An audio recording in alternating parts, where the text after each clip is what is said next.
Couscous is not a grain, it's actually a pasta, and there are two distinct types. The small grain is Moroccan couscous, and the large is Israeli pearl couscous. Now I've got some cooking in some well-salted boiling water, and I also have about a cup of sugar snap peas that I removed the strings from and cut in half, and now I'll add that to the pot and stir that around. A little salt and pepper,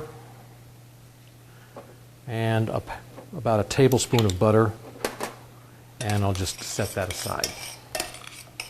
I've got about 10 ounces of shrimp in a bowl, and I will salt and pepper them and then cook them in about a couple of tablespoons of butter in a saute pan just until they're cooked through, and then remove them to a plate.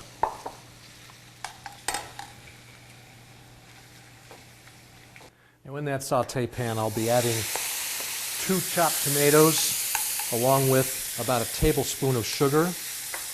I'm going to cook those until the tomatoes start to disintegrate. To help them along, I'll add another half cup of white wine. We'll bring it to a boil.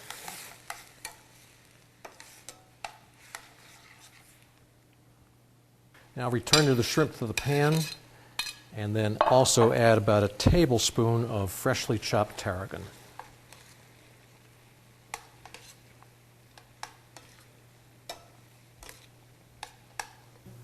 Go ahead and arrange the shrimp on top of the couscous and sugar snap peas, and make sure you get some of that delicious pan sauce on there. And also be sure you write to me for the recipe by logging onto the website and clicking on the Kitchen Guy page, or write to me here at the station. I'm Chef Jim. Thanks for watching Kitchen Guy, the tastiest 2 minutes in television, and I'll see you next time.